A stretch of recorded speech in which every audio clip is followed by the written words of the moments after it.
et bienvenue. Nous nous retrouvons aujourd'hui pour une vidéo un peu spéciale puisque nous nous retrouvons à Venise sur la place Saint-Marc et nous allons faire une suite de petits reportages en fait sur la face cachée de Venise, ses côtés un peu plus sombres, des choses qu'on ne voit pas forcément habituellement à Venise en fait. Côté glamour de Venise, mais on a aussi des côtés plus sombres de Venise, avec notamment en fait des histoires de fantômes, des légendes. Donc voilà, on va explorer un peu quelques lieux et quelques légendes, quelques faits historiques qui sont associés à ces lieux-là.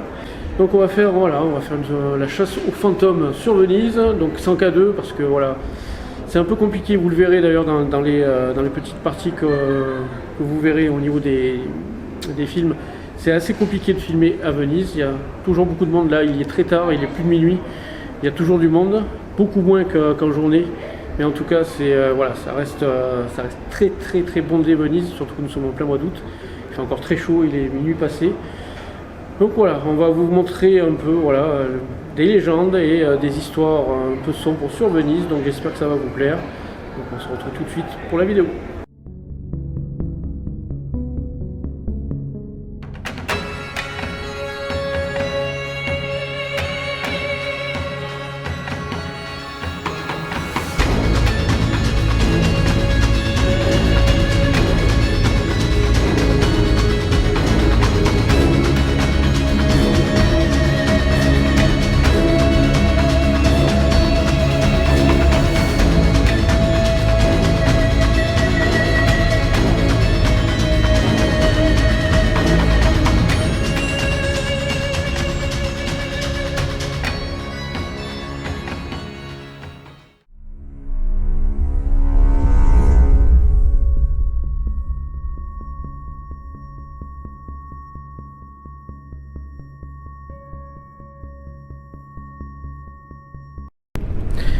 Bon, et on commence cette vidéo par la place Saint-Marc, encore une fois, et 2 jours, parce que malheureusement de nuit, c'est même après minuit, c'est impossible de tourner de façon correcte.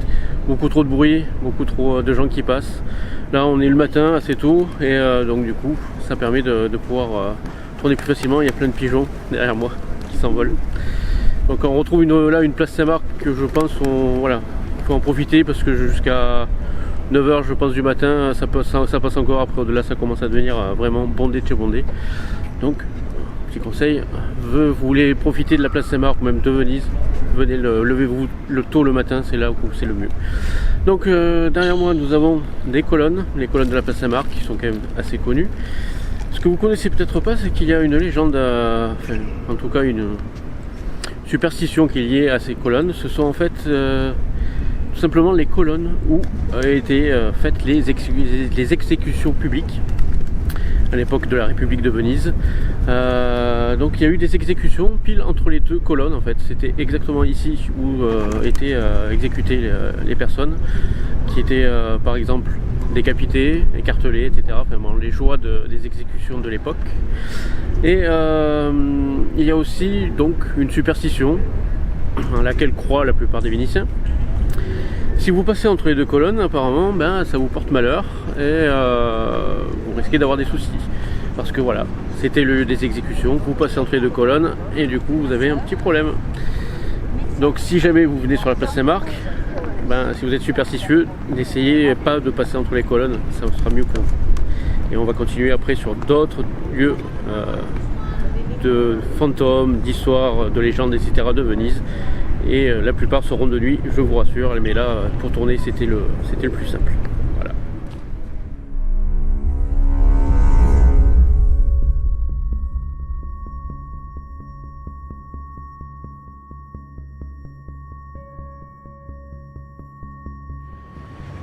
Et donc voilà, dans un autre lieu de Venise qui a sa propre légende. Nous sommes à la Punta della Dogana, qui est juste en face de la face Saint-Marc, de la place Saint-Marc, pardon. Je ne sais pas si vous voyez le campanile qui est derrière. Alors, quelle est la légende liée à ce lieu? C'est tout simplement un monstre marin, parce qu'il n'y a pas que des fantômes à Venise. Il s'agirait en fait d'un serpent géant qui vivrait en fait sous l'endroit dans lequel nous sommes et qui vivrait dans une grosse caverne en fait. Et donc ce serpent géant, on le verrait seulement les nuits sans lune. Je crois que c'est le cas aujourd'hui d'ailleurs. les observations sont quand même relativement rares.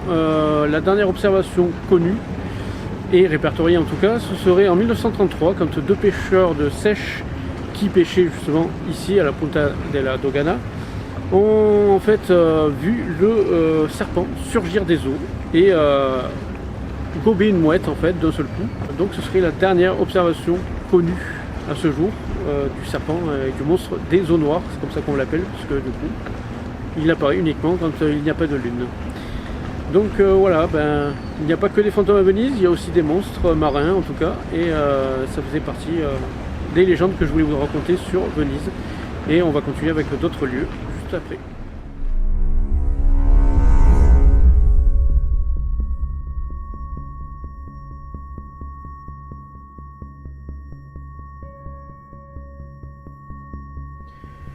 Et on se retrouve à présent dans une toute petite ruelle, vraiment très étroite entre deux bâtiments, qui a une histoire un peu particulière puisqu'il s'agit en fait d'une ruelle qu'on dit hantée. Le fantôme qui serait présent serait en fait le fantôme d'un homme qui était très violent, très méchant pendant son vivant, qui volait, qui tuait les gens, etc. Il est dit que son fantôme en fait hanterait cette ruelle à partir de minuit tous les soirs. Bon, ça tombe bien, il est plus de minuit, mais malheureusement, on l'a pas encore vu. Et donc, particularité, une personne, quelqu'un d'innocent qui a eu le malheur de croiser cette personne dans cette ruelle pendant son vivant, du coup a été prise de combustion spontanée. Donc voilà, ça fait partie encore une fois des légendes de cette ruelle et de ce lieu en particulier. Donc bon, on n'a pas croisé le fantôme, mais peut-être qu'on aura un peu plus de chance un autre soir. Si c'est le cas, on essaiera de le filmer.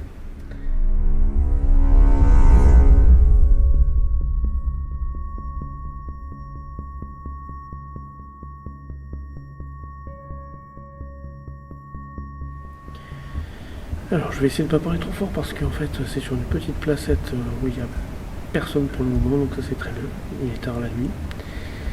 Donc nous sommes juste devant un puits. Il y a une légende concernant les puits de Venise qui sont très très nombreux, vous le verrez si vous venez. En fait il y aurait une dame qui aurait été assassinée et qui aurait été jetée dans un des puits de la ville. Elle serait devenue donc une dame blanche mais protectrice, c'est-à-dire que en fait les gens qui venaient chercher de l'eau au puits tapaient quelques coups sur le couvercle, que je vais pas faire là pour pas réveiller le monde. Voilà, ils tapaient sur le couvercle du puits et ça leur permettait d'avoir la bénédiction de la dame du puits et ils pouvaient ensuite récolter l'euro sans être inquiétés. Donc voilà, c'est une toute petite légende de Venise, en tout cas c'est pratique. Les puits sont plus utilisés aujourd'hui en fait.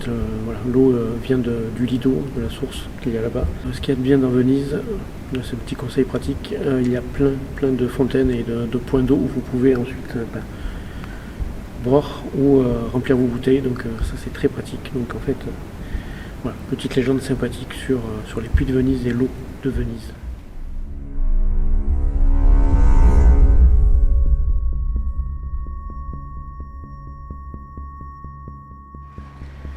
Et on se retrouve maintenant devant une maison qui est assez moderne et assez récente, mais elle a une histoire un peu plus intéressante.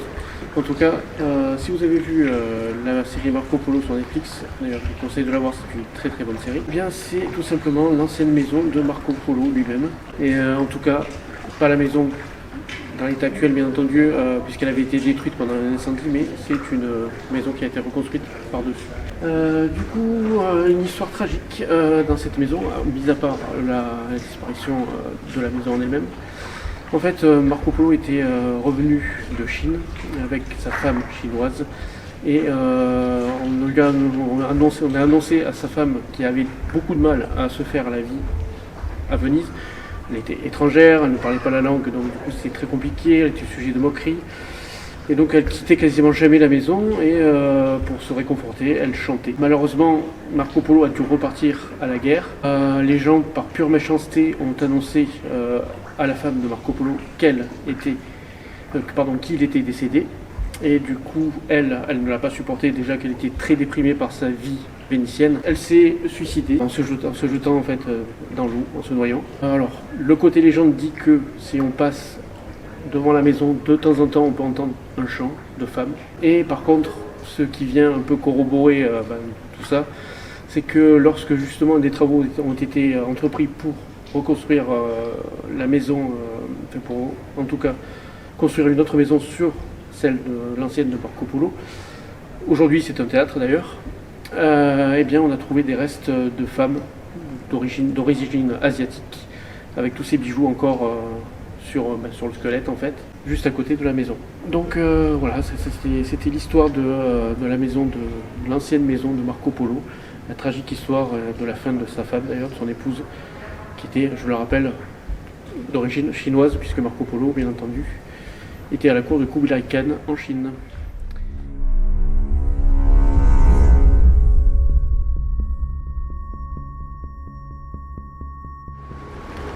Et nous voilà devant un palais vénitien, le palais Grassi, qui est aujourd'hui en fait une exposition permanente d'art contemporain. Il y a des cloches, j'espère qu'on va m'entendre. Le palais Grassi, en fait, il n'y a pas que des fantômes mauvais, à Venise en tout cas. Il y a aussi des fantômes plus bénéfiques. Donc l'histoire du palais Grassi, en tout cas la légende, veut qu'une femme aurait été jetée ou se serait jetée d'un des balcons du palais et se serait noyée donc, dans le Grand Canal. Puis elle enterrait le palais la nuit. Dans les années 80, lorsque le palais a été rénové, les ouvriers avaient creusé un trou dans le sol et ils n'avaient pas sécurisé l'endroit. Le veilleur de nuit à l'époque, ils avaient entendu en fait son nom en lui disant stop, arrêtez-vous.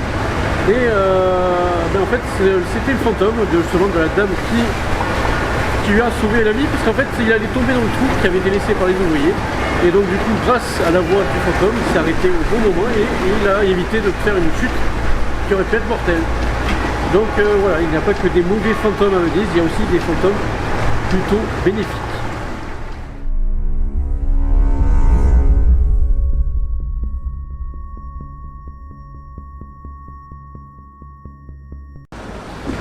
Et on finit et on conclut cette vidéo devant un des palais les plus connus de Venise, en tout cas pour ceux qui s'intéressent au paranormal, puisqu'il s'agit en fait du Ca' Dario, le palais Dario, qui porte le nom de son créateur et bâtisseur, Giovanni Dario, qu'il a bâti au XVe siècle. Donc pourquoi ce palais est-il réputé hanté? Tout simplement parce que en 1487, la fille de Giovanni Dario s'est suicidée. Et apparemment, depuis cette date, tous les acheteurs et tous les possesseurs du palais ont mal fini. Assassinat, suicide, tous ceux qui ont acheté le palais depuis 1487 ont vu dans l'année, en fait, souvent dans l'année, leur fortune s'évanouir et ils ont souvent produit une fin tragique, accident, voilà, suicide et assassinat. Donc ce palais est vraisemblablement maudit et porte malheur à tous ceux qui veulent l'acheter. Mais la dernière personne en date à avoir succombé entre guillemets au palais, c'était un riche homme d'affaires américain qui lui s'est suicidé en 1993. Alors je ne sais pas si c'est à l'intérieur du palais ou ailleurs, mais en tout cas ce serait la dernière victime connue du Ca' Dario. L'actuel possesseur, pareil, c'est un milliardaire, hein, c'est quelqu'un de très très fortuné. On ne sait pas qui c'est, en fait c'est peut-être ça qui protège la personne, c'est-à-dire qu'avant tous les acheteurs on les connaissait, ils étaient célèbres, etc. Ou peut-être que rester dans l'anonymat c'est ce qui vous sauve de la malédiction du Ca' Dario.